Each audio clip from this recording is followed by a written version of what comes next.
Bonjour, bonjour à tous. Et je vais vous parler, Guillaume, du bien le plus précieux qui s'échappe le matin, parfois même le soir, qu'on poursuit chaque jour et trouve le dernier. Je suis le sommeil. Et pour en parler, je suis surtout en compagnie de Sylvie Royan-Parola. Bonjour madame. Bonjour. Vous êtes psychiatre, fondatrice du réseau Morphée, consacré à la prise en charge des troubles du sommeil. Vous venez de faire paraître aux éditions Odile Jacob Notre sommeil, une urgence absolue. Alors je croyais à tort que le sommeil concernait plutôt les neurologues que les psychiatres. Quelle est la spécificité de l'approche psychiatrique?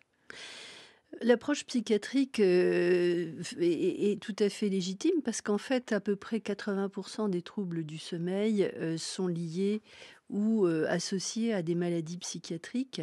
Donc il y a un lien historique, je dirais même, avec, tout ce qui est affect, tout ce qui est émotion et bien sûr, du coup, on pense dépression, on pense, retard de phase, on pense, mal-être, et donc ça renvoie quand même beaucoup à la psychiatrie. Ce qui est certain, c'est qu'au-delà des difficultés proprement de sommeil, l'absence de sommeil, le manque de sommeil cause des problèmes graves de santé et aussi de société.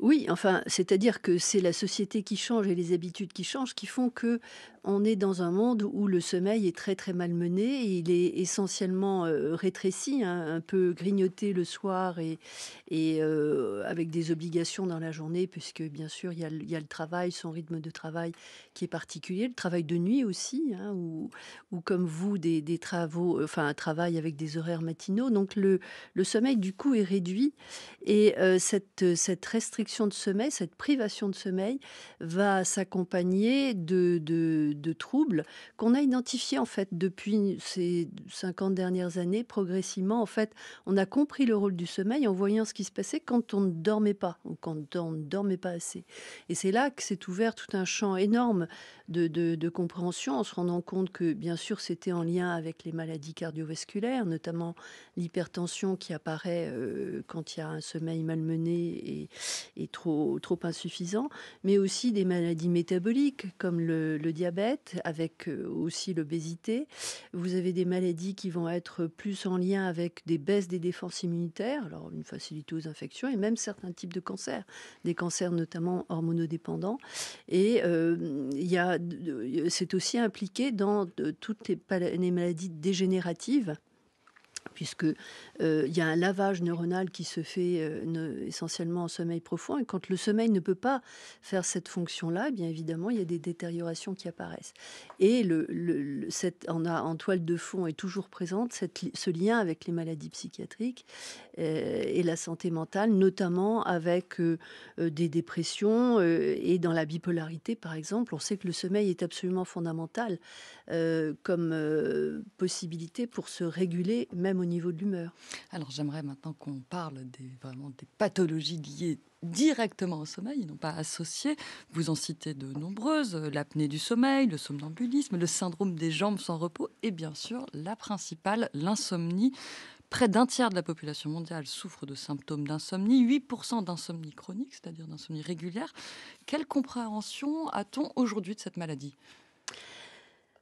On comprend beaucoup plus maintenant l'insomnie, pour en faire d'ailleurs maintenant une insomnie maladie, c'est-à-dire elle a d'abord été considérée comme un symptôme global, puis après comme, résultant d'une pathologie spécifique. Par exemple, la dépression entraîne une insomnie. Et là, maintenant, on sait que l'insomnie, elle évolue pour son propre compte. C'est vraiment autonome et qu'il y a, des facteurs prédisposants, bien entendu, c'est-à-dire que tout le monde ne va pas faire des insomnies.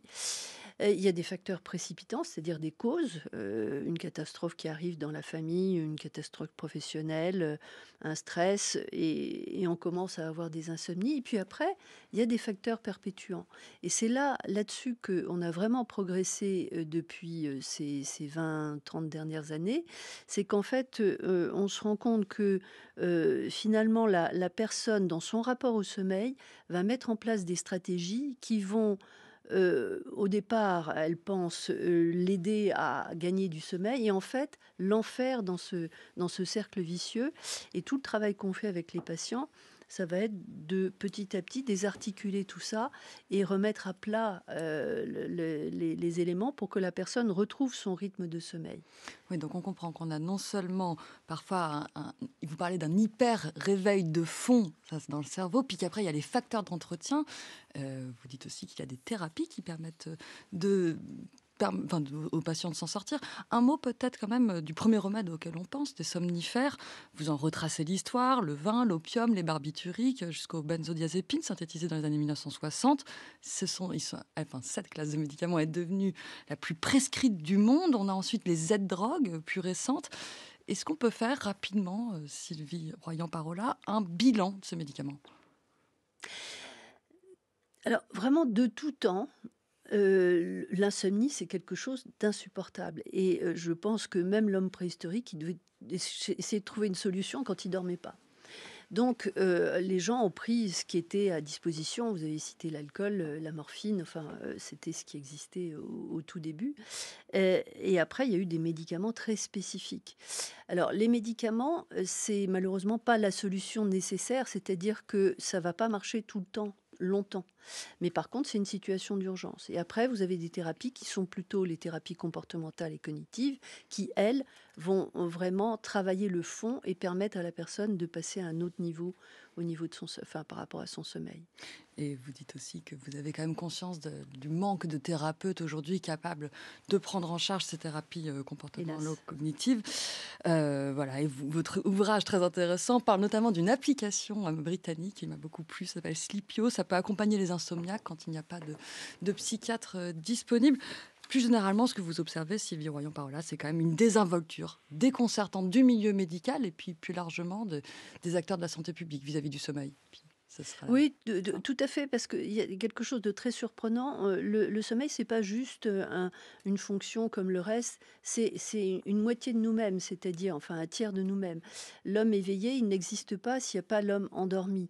Et l'homme endormi, il a sa physiologie, ses habitudes, son fonctionnement. Et ça, c'est jamais enseigné en médecine, mais jamais. Il y a 3 heures de cours en tout et pour tout sur le sommeil. Et on parle jamais du sommeil dans la société. Depuis l'enfance jusqu'à l'âge adulte, on devrait être accompagné pour savoir quand un bébé sort de la maternité, comment il dort et que les parents sachent un peu le mode d'emploi. Donc il y a un vrai travail d'éducation à faire de ce niveau-là.